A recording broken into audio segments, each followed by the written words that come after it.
परम सौभाग्य का विषय है। आदरणीय करुणेश जी के साथी, विश्वविख्यात होम्योपैथ चिकित्सक,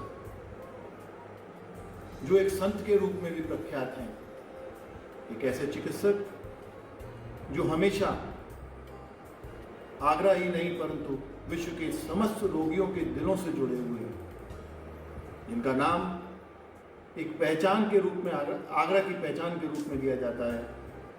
आदरणीय डॉक्टर RS पारिक जी कहते हैं कि जर्मनी से होम्योपैथ निकली थी, परंतु उसकी गंगा वास्तव में डॉक्टर पारिक ने हिंदुस्तान से बहाई है। पूरे विश्व में हजारों चिकित्सक आगरा आकर डॉक्टर पारिक से होम्योपैथ के गुण सीखते हैं। संत उनको ऐसे ही नहीं कहा। यदि लोगों को जानना है उनको, तो देखें कि किस तरह वृंदावन में हजारों गोपिकाओं को, जो महिलाएं वहाँ राधा कुंड के पास रहती हैं उन्हें गोपिकाएं कहते हैं, उनका निश्चल भाव से निस्वार्थ रूप से डॉक्टर साहब के द्वारा निःशुल्क इलाज किया जाता है। और ये किसी पर एहसान नहीं है, ये एहसान डॉक्टर साहब अपने ऊपर खुद करते हैं, क्योंकि उनसे जो आशीर्वाद मिलता है उसकी तुलना पैसे से नहीं की जा सकती। तो आज हमारे बीच डॉक्टर RS पारिक जी मौजूद हैं, जिन्होंने रोशनलाल जी के साथ से दसियों वर्ष साथ में रहे हैं और उनसे मन की बातें की हैं। उनके क्या विचार थे, वो क्या सोचते थे, डॉक्टर RS पारिक से अच्छा हमें आगरा में कौन बता सकता है। हम स्वागत करते हैं डॉक्टर RS पारिक जी का और उनसे निवेदन करते हैं कि वो हमारे समस्त दर्शकों को, श्रोताओं को बताएं कि उन्होंने अपनी कैसी उनकी स्मृतियां हैं, उन्होंने कैसे करुणेश जी के साथ अपना समय व्यतीत किया। डॉक्टर RS पारिक जी। मुझे आपसे बहुत खुशी हो रही है कि जैन आदर्श जो अपने पिताजी श्री करुणेश जी के विषय में इस तरीके से जो बता रहे हैं, वो बड़े भाग्यशाली हैं। और उनके पिताजी जिस तरीके का, जैसा उनका जीवन था, उसको प्रकाश में लाने के लिए जो प्रयत्न कर रहे हैं, वो बहुत ही स्तुत्य है। महापुरुषों के जीवन के बारे में अगर न पता चले तो आने वाली पीढ़ी जो है उसको क्या संदेश मिलेगा, वो कैसे प्रेरणा ग्रहण करेगी। और आज तो समय ऐसा आ गया है कि लोग ऑटोबायोग्राफी पढ़ते ही नहीं। पहले हम लोगों को जब गर्मी की छुट्टियां होती थी तो हमारे गुरु जी कह दिया करते थे कि इसमें 4 जीवनियाँ पढ़ कर के आना है। उसमें सावरकर, नेताजी सुभाष बोस जैसे स्वतंत्रता संग्राम सेनानी, जिनकी वजह से हमें आज ये आज़ादी का मौका मिला है, उनके बारे में पढ़ने का होता तो सब में उत्साह होता था कि कौन कितनी जीवनियाँ पढ़ कर के आता है। तो उस कड़ी को ही जो है आगे बढ़ाते हुए इस तरीके से प्रयास करना, ये किसी सत्पुत्र का ही काम है कि जो अपने पिता के लिए ऐसा प्रयास करता है कि लोग उनके बारे में जानें। ये मेरा सौभाग्य है कि मैं करुणेश जी से सन 56 में मिला। आज कितने साल हो गए? 64 साल हो गए। इंग्लैंड से आने के फौरन बाद ही मुझे उस बिल्डिंग में जो है एक मरीज देखने जाने को मिला। दादाजी को शायद मैं देखने के लिए गया था। दादाजी कहते थे पढ़नी साहब को, उनके फादर जो थे दादाजी कहते थे उन्हें, उनको देखने के लिए मैं गया हुआ था। और लौटने के बाद में जो है करुणेश जी दरवाजे पर ही वहाँ बैठक में बैठे हुए मिले, उनसे बातचीत हुई, परिचय हुआ। उसके थोड़े से दिन बाद ही, 3-4 दिन के बाद ही भाई आनंद शर्मा ने जो है उनका परिचय विशेष तौर से कराया। और उन दिनों में करुणेश जी जो है, जहाँ तक मेरी याद है, वो स्वराज टाइम्स के संपादक भी थे। उसमें वो अच्छे अच्छे लेख लिखा करते थे, बड़े प्रेरक प्रसंग हुआ करते थे जो वो क्रांतिकारियों के विषय में भी बताया करते थे। वो स्वयं तो क्रांतिकारी थे ही थे, और जो भी समकालीन क्रांतिकारी थे उनके विषय में भी वो बताया करते थे। जो उनकी धीरे धीरे करके ख्याति होती चली गई कि ये तो क्रांतिकारी भी षड्यंत्रकारी भी है, जो ब्रिटिश साम्राज्य के अगेंस्ट में अंदर ही अंदर षड्यंत्र रचते रहते हैं। मैंने एक दिन ऐसे जिज्ञासा बस पूछ लिया था कि आपके आंखों की ज्योति कैसे कम हुई। उनकी आंखों की ज्योति कम हो गई थी, दिखाई नहीं देता था, बहुत कम धुंधला सा दिखता था, और केवल जो है बातों से ही ये पहचान पाते थे जो है। तब मुझे पता चला कि किस तरीके से वो खेल खेल में बम बनाते वक्त में विस्फोट हुआ और उससे उनकी आंखों को चोट पहुंची थी और रोशनी चली गई थी। ये उनके जीवन का एक अंग था कि किस तरीके से हम ब्रिटिश साम्राज्य को उखाड़ सकें। दो ही तरीके थे, या तो बहुत थे ज़बरदस्त साधनों के साथ में जो पूरी आर्म्ड फोर्सेस लेकर के जाया जाए, या उनके पास एक बहुत बड़ा हथियार था जिसको हम आज नैनो टेक्नोलॉजी में कहते हैं, वो है कलम का हथियार। वो अपनी लेखनी से अच्छे अच्छे लेख लिखते थे, बड़े प्रेरक लेख लिखते थे, और ऐसे लेख लिखते थे जो बड़े ऊर्जावान होते थे और उससे प्रेरणा मिलती थी। और मैं समझता हूँ कि कई लोग जो है उस रास्ते के ऊपर चले गए, उनको प्रेरणा मिली, क्रांतिकारी बन गए, उनके जीवन में एक परिवर्तन आया और स्वतंत्रता प्राप्ति की एक आग जो है उनके दिलों के अंदर जो है उठी। तो उसको जागृत करने के लिए कोई न कोई ऐसा महान व्यक्ति होता है कि जो कर सकता है, और ये वही कर सकता है जिसका स्वयं का जागृत व्यक्तित्व हो, जिसके अंदर जो ज्वाला उठी हुई हो, वही कर सकता है, वरना उसका प्रभाव नहीं पड़ता है। आजकल तो क्या है, भाषण कला ऐसी हो गई है कि भाषणों में हम एक से ऊंची बात कहते हैं, फिर भी जो है लोगों पर असर क्यों नहीं होता। इतने सारे जो है धर्मोपदेशक हैं, फिर भी क्यों नहीं उनके ऊपर प्रभाव पड़ता है लोगों के ऊपर। कोने कोने में भागवत जी हो रही हैं, कोने कोने में ज़्यादा से ज़्यादा धार्मिक आयोजन हो रहे हैं, इसलिए कि उनकी कथनी और करनी में बड़ा अंतर है। अंदर का कुछ और है, बाहर का कुछ और है, उसका कभी प्रभाव पड़ नहीं सकता, चाहे कितना भी आपका ओजस्वी भाषण हो। और कर्णेल जी तो इतने सादगी की मूर्ति थे कि उनका अंदर और बाहर कोई पर्दा ही नहीं था। जो कुछ वो थे वो दोनों तरफ से एक थे। उनका जीवन बहुत ही सादगीपूर्ण था, तो इसलिए जब भी बातें करते थे तो उसका डायरेक्टली दिल के ऊपर असर पड़ता था। मुझे तो जीवन में जो सबसे बड़ा उनका गुण हुआ वो क्रांतिकारी थे।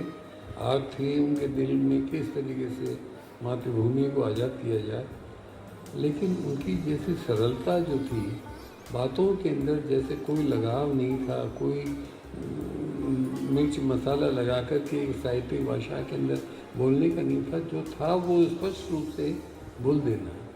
और वो एक और चीज़ थी कि गलत चीज़ को बर्दाश्त नहीं करते थे, उनको गुस्सा भी बड़ी जल्दी आ जाता था। मैंने उनका गुस्सा भी देखा है कि अगर कोई जो है विपरीत बात बोलता है, जो उनके विपरीत भले ही बोल दे, देश के विपरीत अगर कोई बात बोलता है वो उसे बर्दाश्त नहीं कर सकते थे कि सब क्या होगा जरा से इसे जो है, अरे होगा कैसे नहीं, इन सब का असर तो होगा ही होगा। चिंगारी तो चिंगारी ही है, वो दावानल तो बाद में बनती है, पहले तो चिंगारी होती है। तो उस चिंगारी का काम वो करते थे अपनी लेखनी से, अपने कार्यों से। बहुत दफ़े जो बैठ कर के बातें करते थे, जब कभी भी मौका मिलता था उस घर में जाने का, रोगियों को देखने ही के लिए जाना होता था। पाटनी जी जिनको बड़े प्रेम से सब लोग वृद्ध थे, दादाजी कहा करते थे, उनको, उनकी धर्मपत्नी को, बच्चों को उस टाइम वो देखने के लिए जाते थे। और आते जाते में जो वहीं पर भेंट हो जाती थी कर्नल जी से, तो बातें हुआ करती थी सारी, सब पूरे देश की विदेश की सारी। और लगता था कि धीरे धीरे करके ये कुछ भ्रांति भी दूर हो गई। इन्होंने सोचा कि ये तो बिलाई से पढ़ कर के आए, विलायत के ही जो है बातें करेंगे, विलायत की सी बातें करेंगे, लेकिन धीरे धीरे करके उनको पता चला कि ये तो शिक्षा के लिए जाना होता है, बाकी इन एंड आउट जो है हम लोग बिल्कुल स्वदेशी हैं। खान पान में, विचार में, रहन सहन में, वेशभूषा में जरूर परिवर्तन आ गया, लेकिन वेशभूषा में परिवर्तन आने से देशभक्ति के अंदर कोई कमी नहीं आती है। विचारधारा वही है। बाहर भी जब हम इंग्लैंड में थे और कोई जो है देश के प्रति वैसे बात करता था, कौन करता था? अपने ही लोग करते थे। इंडियन स्टूडेंट्स हॉस्टल में रहते थे, वहाँ पर 4 विंग थे, 3 बॉयज़ के थे, 1 लड़कियों का था। उसमें कोई ऐसा भी था जो कहता था कि ये सब चीज़ों से देश आज़ाद नहीं होता है, लेकिन उसको फिर हम प्रतिकार करते थे कि इन्हीं चीज़ों से देश आज़ाद होता है। सावरकर ने भी ऐसे ही किया, तिलक ने भी ऐसे ही किया, गोखले ने भी ऐसे ही किया, और कर्निश जी भी उन्हीं के समकक्ष थे। ये दुर्भाग्य है कि आज सावरकर को शिक्षा में शामिल नहीं किया गया, उनके चरित्र को इतना उजागर नहीं किया गया जितना होना चाहिए था। जो है उनमें तो बिल्कुल बिजली किसी कड़क थी जो है, जो कभी भी बर्दाश्त ही नहीं कर पाते थे। कोई भी एंटी नेशनल बात जो है, जो देश के विपरीत बात हो, वो बर्दाश्त नहीं करते थे। राष्ट्रीयता की भावना का तो ऐसा उनसे बात करके ऐसे होती थी। उसके बाद में फिर मेरे को कई दफ़े साल में 2-2, 4-4 दफ़े भी विदेश जाना पड़ता था लेक्चर्स के लिए, कॉन्फ्रेंस के लिए। तो वो बातें जब हम उनके साथ में बैठ कर के करते थे तो हमारी भावनाएं और ज़्यादा उत्तेजित होती चली जाती थी। यहाँ तक कि एक दफ़े मेरे अंदर इतना परिवर्तन आ गया था कि मैं कोई भी चीज़ देश के खिलाफ सुन नहीं सकता था। एक दफ़े की बात है, मैं बाहर था और एम्बेसडर जो उस टाइम में विजय लक्ष्मी पंडित थी। विजय लक्ष्मी पंडित एम्बेसडर थी इंडिया की, और मैं वहीं इंग्लैंड में था। 15 अगस्त का दिन था और इंडियन स्टूडेंट्स हॉस्टल में 15 अगस्त का आयोजन किया गया था। और विजय लक्ष्मी पंडित जो थी, उन्होंने शाम को आने के लिए कहा था, लेकिन बाद में खबर आई जब हम सब इकट्ठे हो गए, उन्होंने कुछ अपनी असमर्थता दिखाई। वो बिजी थी अपने उसके अंदर जो है अंग्रेज़ों के फंक्शंस के अंदर और इसमें और उसमें, और उन्होंने ये कह दिया। मेरे को बहुत गुस्सा आया।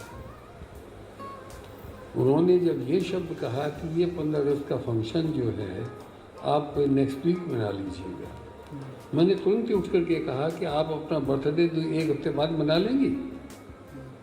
आपको शर्म नहीं आती है? मैंने यहाँ तक वो शब्द, आपको शर्म नहीं आती कि भारत की स्वाधीनता का दिवस है और आप और आमोद प्रमोद में बिजी हैं, कॉकटेल्स में बिजी हैं, और यहाँ आने की आपको इंडियंस के बीच के अंदर फुर्सत नहीं मिल रही है और आप ऐसा कर रहे हैं।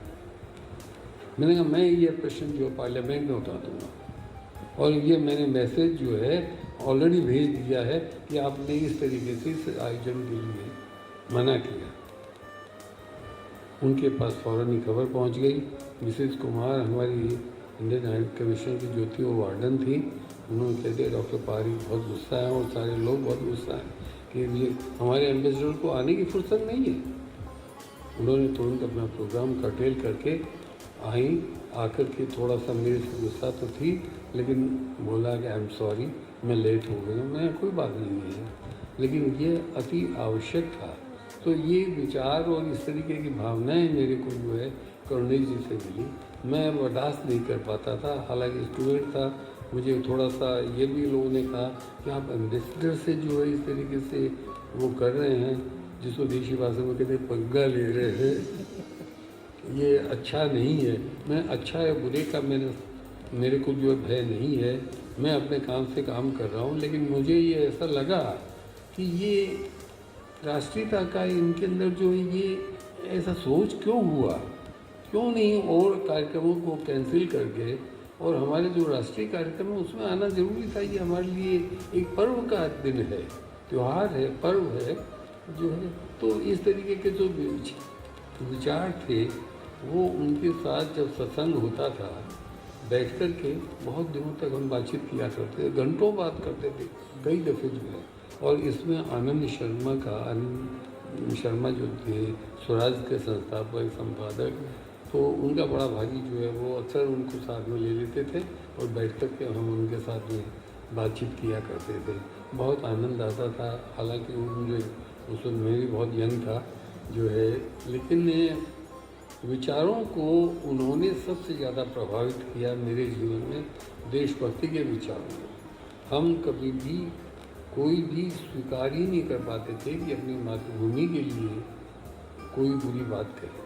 और स्वदेशी का जहाँ तक सवाल था, मैं तो अपने चिकित्सकों के साथ में भी कई दफ़े मतभेद कर लिया करता था। क्या होता था कि जैसे हम बच्चों को जो है अच्छा हेल्दी बनाने के लिए, तो जो दूसरे चिकित्सक आजकल एलोपैथी के पढ़े हुए होते हैं वो उनको कहते थे तुम पॉलिस खाओ, तुम कॉर्नफ्लेक्स खाओ, तुम ये लो, अंडा लो। मैंने कहा भाई आप इनको कोई ऐसी चीज़ क्यों नहीं बताते जो ये अफोर्ड कर सकते हैं और ये रोज़मर्रा खाते हैं। और गुस्से में कहता अब आप ही बता दो। तो मैं कहता था अम्मा इनको अंकुरित अन्न दे दिया करो, चने को जो भिगो करके जब अंकुरित हो जाए तो अम्मा कहती डॉक्टर जी चना बहुत महंगा हो गया है, गेहूँ से भी ज़्यादा महंगा हो गया। मैं कितना महंगा हो गया? बोले चना तो 30 रुपये किलो तक हो गया। हमारे यहाँ तो 15 रुपये किलो में आता है। तो डॉक्टर जी आप हमें बता दीजिए, हम उसी दुकान से ले लिया करेंगे। मैंने कहा मेरे पास में तुम ये 30 रुपये लो और वो पहले 1 किलो चना ले आओ। वो मेरे यहाँ ला करके क्लिनिक के ऊपर रखा, उसको मैंने भिगो करके दूसरे कपड़े में बांध दिया। तीसरे दिन कुल्ले फूट आए। 5वें दिन मैंने कहा तुम आ जाना। 5वें दिन वो महिला आई, मैंने कहा बेटा इसको तुम तोल लो, तो 2 किलो हुआ। मैंने कहा ये कितने रुपए किलो पड़ा? 15 रुपये किलो पड़ा। ज़्यादा इसमें ताकत हो गई, सस्ता हो गया और तुम अफोर्ड कर सकती हो, ऐसा हो गया। अब प्रोटीन के लिए डॉक्टर लोग बता दिया करते थे। अच्छा, उनकी नॉलेज जो थी देसी चीज़ों की बड़ी भारी थी करुणेश जी की, आयुर्वेद संबंधी और देसी भोजन संबंधी जो हम लोग खान पान हमारा रहन सहन है, तो मेरे ऊपर उस चीज़ का बहुत प्रभाव पड़ता। मैं कभी कोई विदेशी चीज़ नहीं बताता था। अब डॉक्टर लोग आजकल जो है प्रोटीन डेफिशिएंसी चारों तरफ उसी का शोर मचाते हैं। क्या होती है? प्रोटीन्यूट्स का डिब्बा बता दिया, प्रोटीनिक्स का बिस्कुट बता दिया। 70 रुपये का बिस्कुट का एक पैकेट ये गांव वाले कैसे अफोर्ड कर सकते हैं? उनको विचारों को आपने बता करके मार दिया क्योंकि अफोर्ड कर नहीं सकते, और मन में ये कर दिया कि काश हम ये लाते तो जो स्वस्थ होते। मैंने करुणेश जी देखो, हम लोग आपस के अंदर जो है ये विचार विमर्श किया करते थे। मैंने बहुत सुंदर तरीका इसका निकाला है, छोटा सा। क्या? मैंने कहा भाई देखो तुम झोंपड़ी में रहते हो। हाँ झोंपड़ी में रहते हैं सब। तो मैंने कहा ये 4 बीज सेम के ले जाओ और चारों कोनों पर एक एक बीज डाल दो। तुम्हारी झोंपड़ी में ये बेल जो है फैल जाएगी और इतनी फलियाँ उतरेंगी, वो प्रोटीन का खजाना होगा। उनको तोड़ करके बच्चों को खूब सब्जी खिलाओ, उसके बीजों का दलिया खिलाओ, कुछ भी करो तुम। साहब बात पते की थी, उनको समझ में आती थी। कोई डेफिशिएंसी रह नहीं सकती प्रोटीन की। मैं बताऊं कि अगर सेम के बीजों का साग खाना शुरू कर दे, उसके अंदर प्रोटीन ही प्रोटीन भरा हुआ था। क्यों नहीं उनको आप छोटी छोटी चीज़ें बताते? गाजर का दलिया बना करके उनको खिलाओ घिस करके, जो बच्चों को स्वास्थ्य अच्छा रहेगा। तो हमारे जो विचार थे करुणेश जी के साथ में इतने सामंजस्य रखते थे, आदान प्रदान करते रहते थे। मुझे कई जड़ी बूटियों के बारे में वो बता दिया करते थे, अक्सर करके घरेलू जड़ी बूटियों के बारे में मुझे अच्छी लगती थी। मैं उन्हें जो है फिर जाकर के ये देखता था कि इस जड़ी बूटी के बारे में कहाँ पर क्या लिखा हुआ है। तो आयुर्वेद के ग्रंथों को, फिर उसके बाद में मॉडर्न मेडिसिन के ग्रंथों में देखता था कि इनका कोई जिक्र है क्या। हमारे इर्द गिर्द में बहुत सारी ऐसी चीज़ें थी, बहुत थे। एक दफ़े का मुझे याद है, उन्होंने एक आर्थराइटिस के बारे में, गठिया हुआ करता था, जोड़ों के दर्द हुआ करते थे, तो उन्होंने एक नुस्खा उस टाइम में बताया, शायद आप लोगों को भी नहीं मालूम होगा। बोले डॉक्टर साहब ये मेरा अनुभूत नुस्खा है, शिमालू के पत्तों को उबाल करके उसका जो है धार दें और वो पत्ते बांधें तो गठिया दूर हो जाता है। वो मैंने ला कर के साहब कुछ लोगों पर ट्राई किया और उस वक्त ये इतनी एक हाउस होल्ड रेमेडी थी। पार्क में भी शिमालू के वृक्ष हुआ करते, वृक्ष क्या झाड़ी होती थी 8-10 फुट की, लोग वहाँ उसके पत्ते ले जाते थे और सिकाई करके आराम मिल लिया करते थे। उसके बाद मैंने उनको जो है अपने अंग्रेजी की बुक्स में देखा, वाइटेक्स निगंडो उसका नाम था शिमालू का, और वो देखते थे कि उसके अंदर जिक्र है उसका। तो ऐसा अनुभूत ज्ञान था उनका, अनुभूत प्रयोग थे उनके पास में, लेकिन दुर्भाग्य ये है कि उनका हम संकलन नहीं कर सके। और मुझे नहीं मालूम है कि चेंज आदर्श के पास में भी उनका कोई संकलन होगा कि जो उनके ज्ञान भंडार के अंदर देसी औषधियों के नुस्खे होंगे और जो अनुभूत प्रयोग होंगे उनके बारे में वो तो एक खजाना थे, खजाना जो है। एक और औषधि का जिक्र करूँगा कि डॉक्टर साहब हमारे इर्द गिर्द बहुत सारी चीज़ें बिखरी पड़ी हुई हैं, हम उनको ध्यान ही नहीं देते।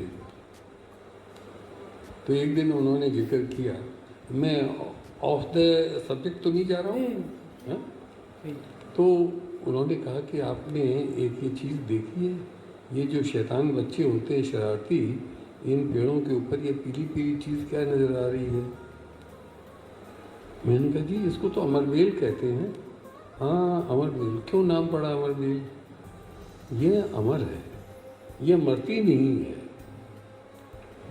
मैंने कहा मैं समझ नहीं पाया। बोले देखिए इसको आप इसका टुकड़ा लेकर के और ये बच्चे जो पेड़ों पर डाल देते हैं, पेड़ नष्ट हो जाता है, ये फलती हुई चली जाती है, इसीलिए इसका नाम अमरबेल है। मैं उस टाइम में बहुत यंग मैन था, कुछ रिसर्च में खोज में उस टाइम में इतना परिपक्वता नहीं थी, न दिलचस्पी थी। उसके 20 साल बाद में मुझे अमरबेल का ख्याल आया कि करुणेश जी जो अमरबेल के ऊपर कहा करते थे। तो अमरबेल जो है एक परोपजीवी जड़ी बूटी है जो दूसरे के भोजन के ऊपर जिंदा रहती है। इसको पैरासिटिक प्लांट कहते हैं, जो अपना आहार जमीन से नहीं लेती है, पौधे ने पेड़ ने जो आहार लिया उसके ऊपर जाकर के ये उसी के आहार में से आहार लेकर के पुष्ट होती है, पेड़ मर जाता है और अमरबेल जो है वो पुष्ट होती हुई पूरे पर फैल जाती है। मुझे एक दिन जो है ये ख्याल आया कि करुणेश जी कहा करते थे उसके लिए। तो एक जर्मन साइंटिस्ट थे डॉक्टर रूडोल्फ स्टाइनर, जिन्होंने कैंसर की कुछ दवा निकाली, और वो दवा एक प्लांट था विस्कम एल्बम, जो कि सेब, एल्म और पाइन के पेड़ों पर ऊपर जाकर के उगता था। वो भी कैसे होता था, चिड़ियाएँ बीज ला करके जैसे पेड़ पर डाल दिया और उसमें से निकल करके चला गया, उसकी भी जड़ जमीन में नहीं होती थी। वो एक सेमी पैरासिटिक प्लांट था।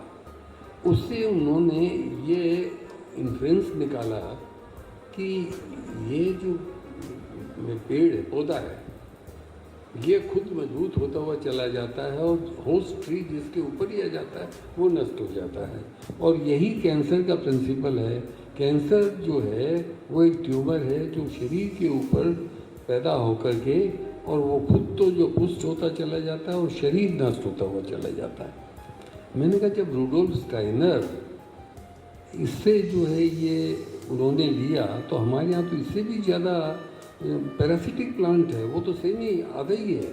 ये फुल्ली पैरासिटिक है जो पूर्ण रूप से जो है परोपजीवी है, पेड़ के ऊपर ही थ्राइव करता है। फिर मैंने उसके ऊपर जो वर्क करना शुरू किया और ये देखा कि वो कई तरह के कैंसर के अंदर जो है लाभदायक साबित हुआ। ये विषय एक बहुत लंबा विषय है जिसके बारे में जो है इसको अंग्रेजी में बॉटनी में कुस्कुटा रिफ्लेक्सा कहते हैं, जिससे कैंसर की औषधि की ट्रीटमेंट की अपार संभावनाएं हैं। लेकिन दुर्भाग्य ये इस देश का कि कोई चीज़ अगर विदेश से आती है तो हम उसका महिमा मंडन करने लगते हैं, अपने यहाँ की चीज़ों की ओर हम ध्यान नहीं देते हैं, न खोजबीन करते हैं। तो ऐसे करुणेश जी जो थे वो कलम ही के धनी नहीं थे, कलम के धनी थे, विचारों के धनी थे, सादगी की मूर्ति थे और देसी औषधियों का उनको बड़ा ज्ञान था।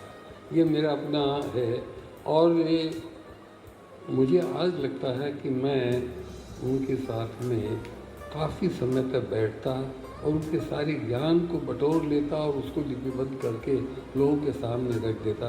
ये मेरा दुर्भाग्य रहा। उस वक्त मेरा ध्यान इन चीज़ों पर भी नहीं जाता था, केवल अपनी प्रैक्टिस को जमाने के लिए कि इंग्लैंड से फ्रेश आया था, लगता था कि सफल होऊंगा कि नहीं होऊंगा, तो सारा ध्यान उसी में लगा रहता था।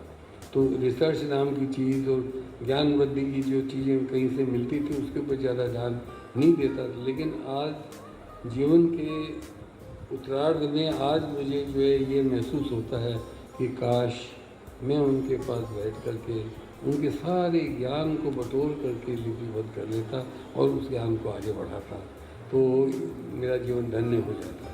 तो ऐसे बहुयामी व्यक्तित्व का आज हम स्मरण कर रहे हैं। मैं उन्हें सशक्त प्रणाम करता हूँ और आशा करता हूँ कि आगे आने वाली पीढ़ी भी उनकी उससे प्रेरणा लेगी। दूसरा, अपने जीवन में जैसे लेखनी के वो धनी थे, उन्होंने एक बहुत सुंदर चरित्र लिखा, उर्मिला का चरित्र। रामचरितमानस में अगर सबसे ज़्यादा उपेक्षित कोई अगर चरित्र है वो उर्मिला का चरित्र है। सबका चरित्र के बारे में जो है खूब विस्तार से लिखा गया। भरत चरित्र की तो बात ही क्या है, लेकिन कैकेयी के चरित्र के बारे में भी लिखा गया कि उसमें भी बड़े गुण थे और भी। उर्मिला का कहीं जिक्र ही नहीं आता है। उर्मिला पर्दे के पीछे रह कर के किस तरीके से वो लक्ष्मण जी की प्रेरणा स्रोत रही हैं, उन्होंने कैसे अपने जीवन को जिया है, इसके बारे में करुणेश जी ऐसे प्रथम व्यक्ति थे जो उन्होंने इस तरीके का जो एक काव्य लिखा, कविता लिखी। और मुझे तो उस टाइम ही ये पुस्तक इतनी अच्छी लगती थी कि मैं उसकी तारीफ जितनी करूँ उतनी थोड़ी है। बहुत सुंदर चरित्र उन्होंने लिखा जो है वो बहुत ही बधाई के पात्र हैं। और मैं सोचता हूँ उसके बाद में और भी लोगों को प्रेरणा मिली होगी और उसके बाद में कुछ और भी काफ़ी शायद लिखे गए हों, लेकिन मुझे ये बहुत प्रिय और बहुत ही पवित्र भावनाओं वाला ग्रंथ लगता है। तो ऐसे करुणेश जी जो थे, अच्छा वो कुछ शायद औषधियाँ भी बनाया करते थे, निर्माण भी करते थे।